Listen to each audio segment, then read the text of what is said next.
कहे कबीर सुनो हो गोरख, यह संतन नहीं भावे, पढ़ा लिखा जो पंडित भूले वाको को समझावे। अंधों के चक्कर में पड़ करके अच्छे अच्छे आंख वाले भी अंधे होते चले जा रहे हैं, संख्या बढ़ाते जा रहे हैं। जब पूछता हूं कि मार्ग क्या है, क्या करते हो, महाराज पता तो कुछ नहीं। तो फिर लाइन में कैसे लग गए? का सब लग गए तो हम भी लग गए। ये भारत की भेड़िया धसान भक्ति, सब लग गए तो हम भी लग गए। एक सरोवर में बहुत सारे बच्चे कूद कूद करके नहा रहे थे, तैर रहे थे।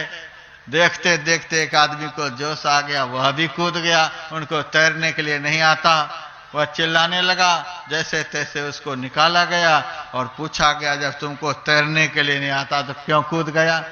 सबको कूदते हुए देखा तो मैं भी कूद गया। तो ऐसी अंधी भक्ति दुनिया में चल रही है। भक्ति सब कोई करे, भरम ना टरे, भक्ति जंजाल दुख द्वंद भारी, ब्रह्म चीन्हे नहीं भ्रम खोजत फिरे, ज्ञान के नेत्र क्यों फोर डारी। आज भारत में ऐसी अंधी भक्ति बहुत तेजी से फैलती चली जा रही है। धर्म ग्रंथों में लिखा हुआ है, कलयुग में सत्य धर्म गौण हो जाएगा, पाखंड धर्म का प्रचार होगा। अच्छे अच्छे आंख वाले उस पाखंड धर्म से प्रभावित हो जाएंगे। पलटू साहब ने पहले ही कह दिया, लाखों मौनी फिरे, लाखों बाघंबरी, अर्धमुखी और नखी, लाखों लोह लंगरी, लाखों जल में तिरे, लाखों भभूत को चांदते। अरे हाँ पलटू, जामे राजी राम को नहीं जानते। अनेक भेष धारण करके, अनेक बाक जाल को फैला करके बड़े बड़े अंधे चौराहे पर खड़े हैं और अच्छे अच्छे आंख वाले उस बाक जाल में फंसते चले जा रहे हैं। इसीलिए मैं कह रहा हूं कि भगवान श्री राम के पास बहुत महात्मा आए, बहुतों से मिले, बहुत ऋषि से मिले, बहुत ब्रह्मचारी से मिले, बहुत तीर्थयात्री से मिले, बहुत पंडों से मिले, बहुत पुजारियों से मिले, लेकिन भगवान राम ने ऐसे से रास्ता नहीं पूछा जो बीच में ही अटका दे, बीच में ही फंसा दे, बीच जंगल में ही उलझा दे, बाघ सिंह का शिकार बना दे। ऐसे के पास जाकर के नहीं पूछा, एक संत से जाकर के पूछा है कि महाराज आप बताओ हम किस रास्ते से जाएं। उनके शिष्य भी 50 कूद रहे थे रास्ता बतलाने के लिए। कहा नहीं नहीं, तुम्हारे कहने से मैं रास्ता नहीं पकड़ूंगा। सब कह रहे थे मैं आपको लेकर के चलता हूं। कहा तू तो खुद नहीं पहुंचा है, तू हमको क्या पहुंचाएगा, तुम्हारे साथ में जाने वाला नहीं। उसके बाद कहा जाता है कि 4 शिष्य को भरद्वाज मुनि बुलाए हैं और कहते हैं कि तुम इसको लेकर के जाओ, चित्रकूट का ठीक ठीक रास्ता बतला देना, बीच में लौटना नहीं, तुम इसके साथ में जाओ। वो 4 शिष्य कौन थे? मोक्ष द्वारे द्वारपाला चत्वारः परिकीर्तिता, समो विचारः संतोष चतुर्थ साधु संगम। मोक्ष के द्वार पर 4 द्वारपाल रहते हैं, सम, विचार, संतोष और साधु संग। इन चारों का संग जब पकड़ेंगे तब आप मंजिल पर पहुंचेंगे, नहीं तो रास्ते में ही भटक भटक करके मर जाएंगे। संत कबीर साहब की वाणी में, बिन सतगुरु नर रहत भुलाना। खोजत फिरत दुनिया के लोग शांति का मार्ग, शाश्वत आनंद का मार्ग, अखंड सुख का मार्ग तो खोज रहे हैं, भटक रहे हैं, लेकिन रास्ता का पता नहीं जान पाते हैं। खोजत फिरत राह नहीं जाना। कहां जाने से रास्ता मिलेगा? कबीर साहब कहते हैं पंछी के खोज और मीन के मार्ग ढूंढे न कोई पाया हो, कह कबीर सतगुरु मिल पूरा, भूले को राह दिखाया हो। जब तक पूरा गुरु नहीं मिलेगा, आत्मोन्नति के शिखर पर पहुंचे हुए गुरु नहीं मिलेंगे, तब तक उस रास्ता का पता नहीं चलेगा जो रास्ता मंजिल तक पहुंचाता है। दुनिया में बहुत रास्ते हैं, जल मार्ग है, थल मार्ग है, वायु मार्ग है, कोई भी मार्ग मंजिल तक पहुंचा नहीं सकता। मंजिल उसको कहते हैं जहां पहुंचने के बाद चलने का फिर टेंशन नहीं रह जाए। है कोई दुनिया में ऐसा मंजिल जहां पहुंच करके फिर चलना नहीं पड़े? दुनिया के मंजिल के साथ रास्ते लगे हुए होते हैं, और हम जहां से संसार में चलकर आए हैं, जिस दिन वहां पहुंच जाएंगे उस दिन चलने का झंझट खत्म हो जाएगा। उस रास्ते का पता संत बतलाते हैं। उत्तिष्ठत जागृत प्राप्य वरान्य बोधत क्षुरस्य धारा निशिता दुरत्या दुर्गम पथस्तत् कवयो वदन्ति। यमराज ने नचिकेता से कहा था, अरे अज्ञानी जीव, अविद्याग्रस्त जीव, उठो, जागो, श्रेष्ठ पुरुषों के समीप जाकर ज्ञान प्राप्त करो। जिस तरह से छुरे का धार तीक्ष्ण और दुस्तर होती है, उसी तरह से तत्वज्ञानी लोग उस मार्ग के विषय में बतलाते हैं। बिन पावन की राह है, बिन बस्ती का देश, बिना पिंड का पुरुष है, कहे कबीर संदेश। पहुंचे हुए संत ही अंतर मार्ग बतला सकते हैं। हमारे गुरुदेव कहते थे, हमारे शरीर के अंदर में ही वह मार्ग है जिस मार्ग पर चलकर हम अपने लक्ष्य को प्राप्त कर सकते हैं, मंजिल तक पहुंच सकते हैं। रास्ते का एक छोर यात्री के साथ में होता है, दूसरा छोर मंजिल कहलाता है। आप लोग जो जहां बैठे हैं वहीं से चलेंगे, जहां से आए हैं वहीं पहुंचेंगे, तब आप कहेंगे कि हम घर आ गए, मंजिल पर पहुंच गए। तो दूसरा छोर मंजिल कहलाता है, पहला छोर यात्री के साथ में होता है। इस संसार रूपी वन में कौन आया है? शरीर नहीं आया है, शरीर में रहने वाला आया है। शरीर में रहने वाले को जीव कहा जाता है, चेतन कहा जाता है, रूह कहा जाता है। यह चेतन ही चैतन्यमय मार्ग के सहारे, जड़ शरीर को चलने के लिए जड़ मार्ग बना हुआ है, और चेतन को चलने के लिए चेतन मार्ग बना हुआ है। जड़ मार्ग बाहर है, संसार में है, इंद्रियों का मार्ग है, विषयों का मार्ग है। चेतन का मार्ग प्रकाश है, चेतन का मार्ग शब्द है। वह चैतन्यमय मार्ग बाहर में नहीं है, सबके अंदर में है। और जहां पर यह जीव बैठा हुआ है, जहां पर इस चेतन का जागृत अवस्था में निवास है, वहीं से उस मार्ग का आरंभ हुआ है। हमारे गुरुदेव के वचन में आया है, प्रभु मिलने जो पथ धरि जाते, संतन बतलाए, घट में संतन बतलाए।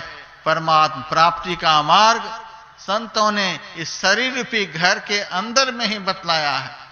ज्योति नाद का मार्ग बना है, धरा जाए तिल से, लोधर जत्न करो दिल से। बाल नोक से मेही दर मेही हो पथ पावे, संत जन तामे धसी धावे। ज्योति का वह मार्ग है, शब्द का वह मार्ग है, धरा जाए तिल से।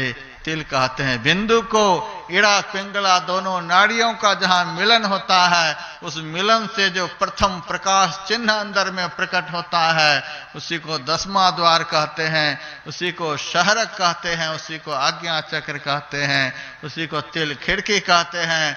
वहीं से अंतर मार्ग का आरंभ हुआ है, वही मार्ग का पहला छोर है। और उसी छोर के सहारे हमारे गुरुदेव कहते हैं, सुनत लखत सुख लहत अद्भुति, में ही प्रभु मिलते। बहुत दूर तक अंतर मार्ग पर एक से एक दिव्य ज्योति का दर्शन करता हुआ अभ्यास से आगे बढ़ता है, और एक से एक ध्वनि का श्रवण करता हुआ जीव आगे बढ़ता हुआ, जिसकी ज्योति है, जिसकी ध्वनि है, उस प्रभु को पाकर के जन्म मरण के चक्र से सदा के लिए छूट जाता है। इस प्रकार के अंतर मार्ग का ज्ञान, संसार के मार्ग से बाहर निकालने का ज्ञान, मंजिल तक पहुंचाने वाले मार्ग का ज्ञान भरद्वाज ऐसे संत ही बतला सकते हैं, अर्थात सच्चे संत सद्गुरु ही बतला सकते हैं। भगवान राम ने इसीलिए सच्चा संत से पूछा, जैसे तैसे से नहीं पूछा। जिस देश में वेद ऐसा ग्रंथ हो, जिस देश में पुराण ऐसे ग्रंथ हों, संहिता ऐसे ग्रंथ हों, स्मृति ऐसे ग्रंथ हों, शास्त्र ऐसे ग्रंथ हों, रामायण ऐसे ग्रंथ हों, महाभारत ऐसे ग्रंथ हों और अनेकों संत साहित्य उपलब्ध हों, ऐसे देश में रहने वाले को भी यदि सच्चे मार्गदर्शक का पता नहीं चल रहा है, सच्चे सद्गुरु का पता नहीं चल रहा है, अंधे के पीछे लगे चले जा रहे हैं, अंधे की पूंछ पकड़े हुए दुनिया में घूम रहे हैं, उनके दुर्भाग्य की पराकाष्ठा है, उनकी अज्ञानता की पराकाष्ठा है। इतने धर्म ग्रंथ, इतने महापुरुषों का अवतार, इतने भगवान के अवतार जिस देश में हुए, उस देश के लोगों को भी यदि सही रास्ता नहीं मिला तो हम लोगों का भारत में जन्म लेना धिक्कार है। हम लोगों का इस पवित्रतम देश में जन्म लेना धिक्कार है। यहां जन्म लेकर के भी यदि सही रास्ता हमको नहीं मिला तो हमको धिक्कार है। भारत का अर्थ ही होता है, भा का अर्थ होता है ज्ञान, भा का अर्थ होता है प्रकाश, रथ का अर्थ होता है संलग्न। यथार्थ में वही भारत में रह रहा है जो आत्मज्ञान में सदैव संलग्न रहता है। उसी को भारत में रहने का अधिकार है जिनको आत्म प्रकाश प्राप्त हो गया है, आत्म प्रकाश में सदैव लीन रहते हैं। ऐसे भारत में जन्म लेकर के भी यदि हमको सही रास्ता नहीं मिला, सही रास्ता बतलाने वाले नहीं मिले, सही रास्ता का ज्ञान देने वाले महापुरुष से नहीं मिल पाए, इस देश में जन्म लेना हम लोगों का धिक्कार है। चंदन तो टुकड़ो भलो, गाड़ी भलो न काठ, सज्जन तो एके भलो, दुर्जन भलो न साठ। चंदन का एक टुकड़ा भी हजारों मन सामान लकड़ी से महत्वपूर्ण होता है। मैसूर आश्रम के बाग में 40-50 ठो चंदन के पेड़ हैं। धोखे से पहचान में नहीं आया और हमारे एक भगत के द्वारा झाड़ी की सफाई के समय में 2-3 चंदन के पेड़ कट गए। वे पहचानते नहीं थे, सबको जमा कर दिया, लेकिन उस कटे हुए पेड़ से खुशबू निकल रही थी। मैंने कहा, अरे दुनिया भर की लकड़ी काट करके लाए हो, लेकिन इसमें से खुशबू निकल रही है। हाँ महाराज, यहाँ सफाई किए हैं, बहुत सारे झाड़ झंकर थे, बहुत तरह के पेड़ थे, सब काट करके जमा कर दिए हैं। अरे खुशबू आ रही है, चंदन जैसी खुशबू आ रही है। तब देखने लगे ट्रक भर लकड़ी होगी, उसमें से 2-3 पेड़ चंदन के कट गए थे। 40-50 पेड़ है वहां, उनमें से 3 कट गए। उन ट्रक भर लकड़ी में से उन तीनों लकड़ियों को हमने छांट करके बाहर निकाला, बढ़िया से रखा।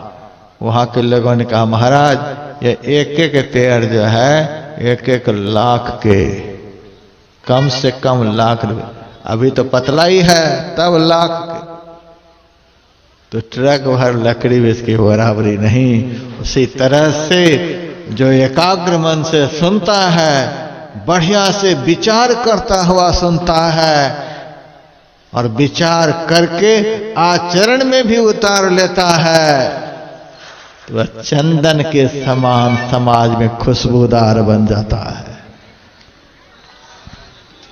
चंदन तो टुकरो भलो, गाड़ी भलो न काठ, सज्जन तो एके भलो, दुर्जन भलो न साध। तो साधु संत महात्मा क्या कहते हैं?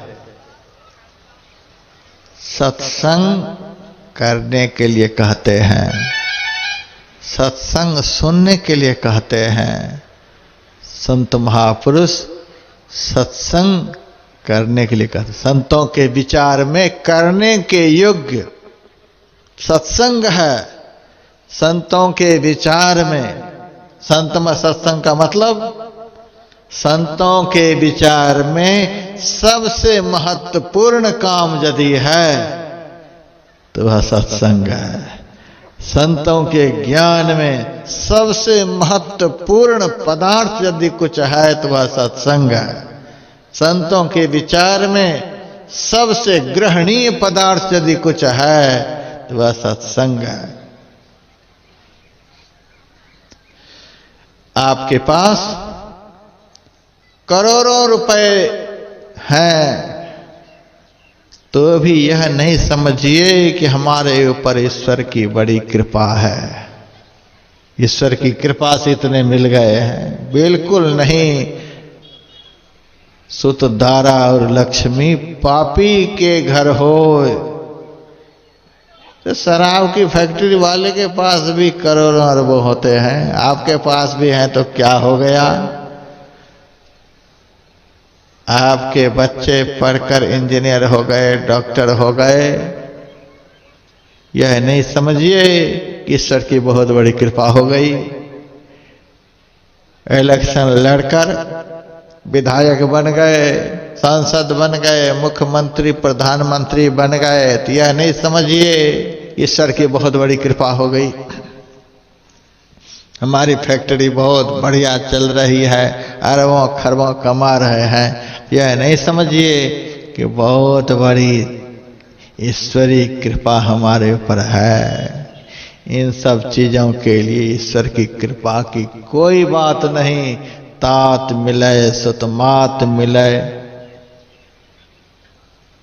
इन सब में ईश्वर की कृपा की कोई बात।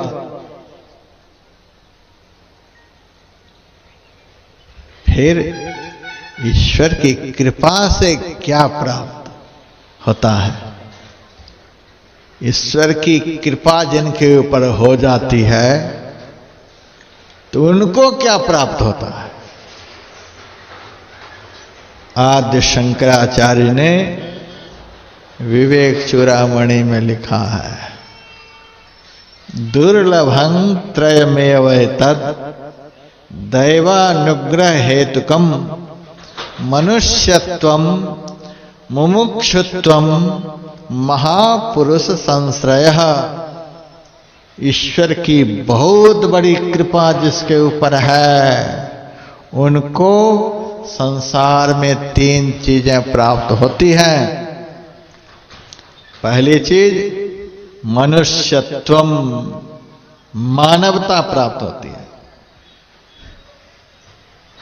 ईश्वर की कृपा से मानव तन प्राप्त होता है और ईश्वर की बहुत बड़ी कृपा जिसके ऊपर है, जिस जीव के ऊपर है, उसमें मानवता आती है।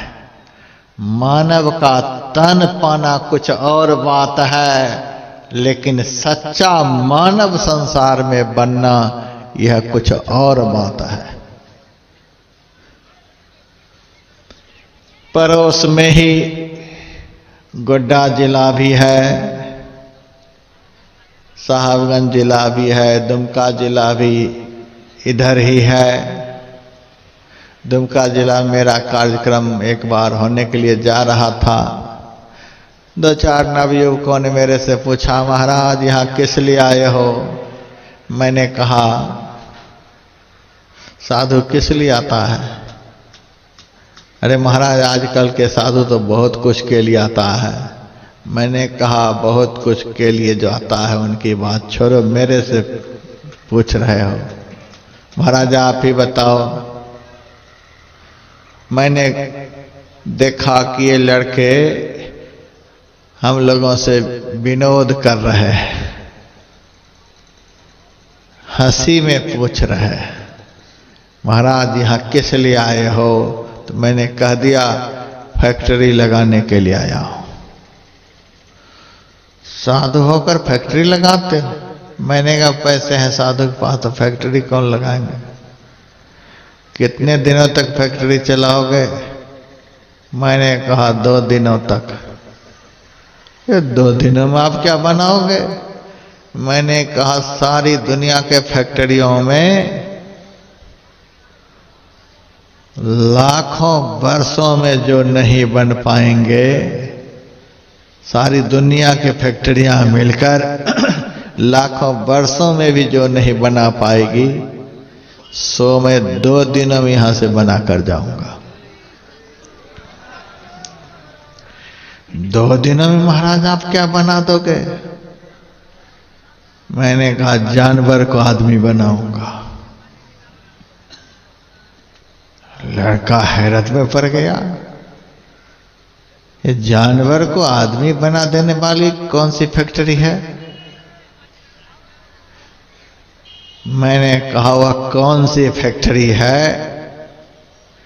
कल 8 बजे आ जाना पंडाल में, अब फिर मैं बताऊंगा। फिर भी महाराज बताओ।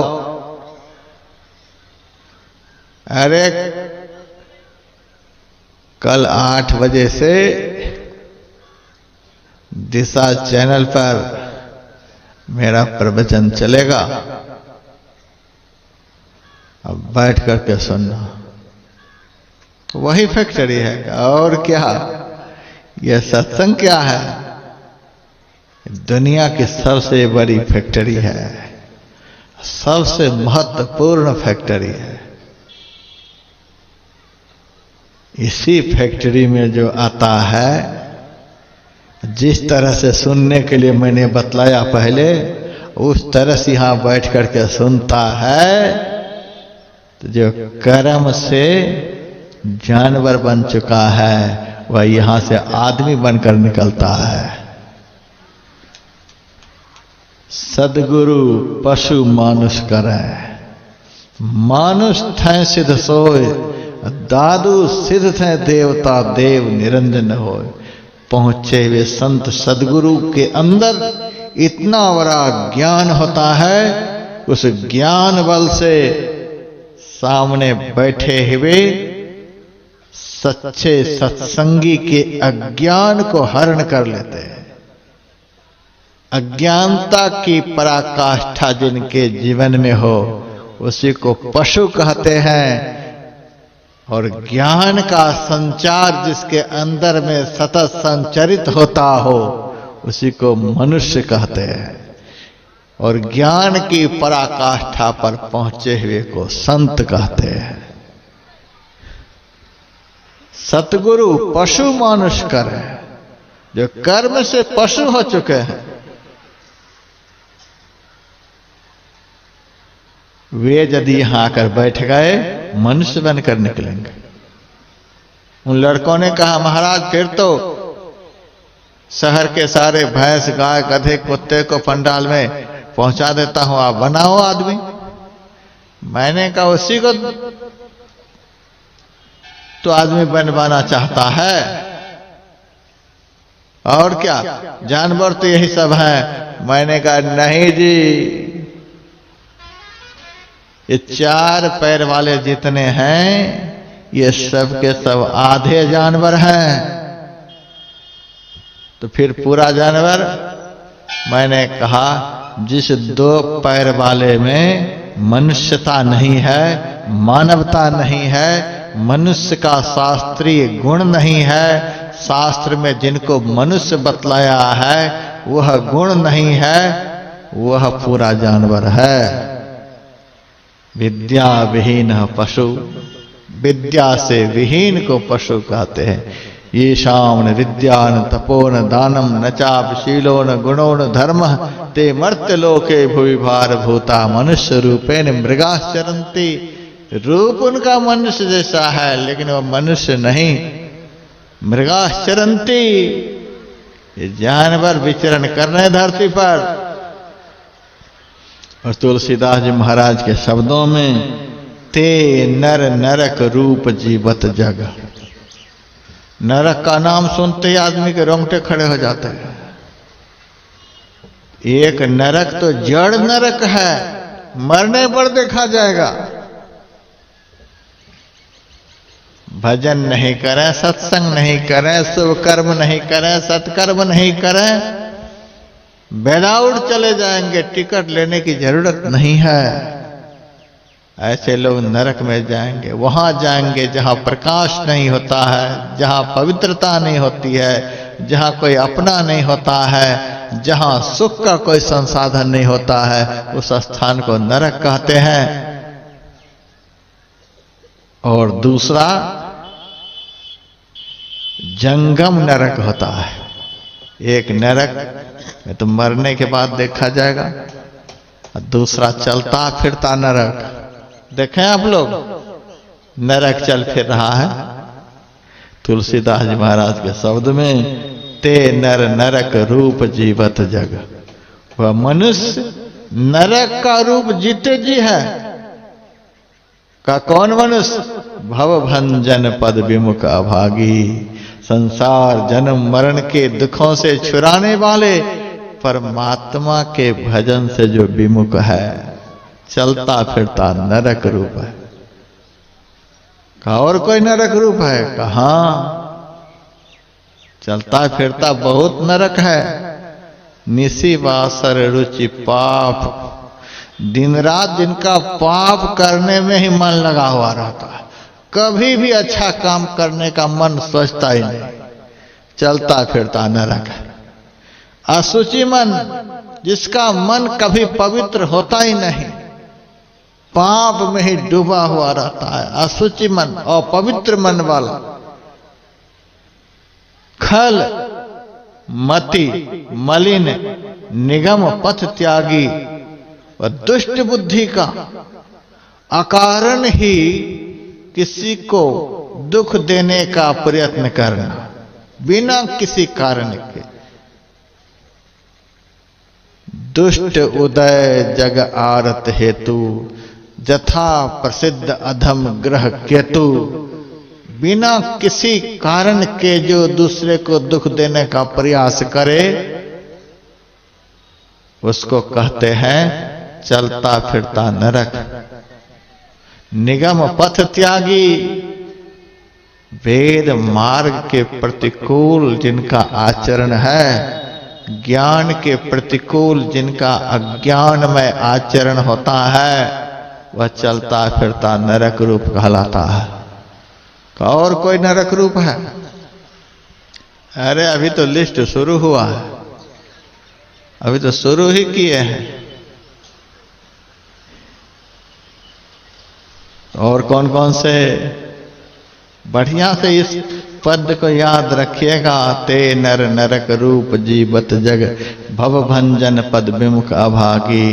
निशिवा सर रुचि पाप, असुचि मन खलमति मलिन निगम पद त्यागी। नहीं सत्संग, सत्संग से जिनको प्रेम नहीं, नहीं सत्संग, भजन नहीं हरि को, श्रवणन राम कथा अनुरागी। ये सब नरक के रूप का। और सूत बीत दार भवन ममता, पुत्र में, स्त्री में, भवन में, धन में जिनकी आसक्ति है, यहीं पर मन फंसा हुआ रहता है, यहां से मन बाहर निकलता ही नहीं, और चलता फिरता नरक का रूप। निशिवा सर रुचि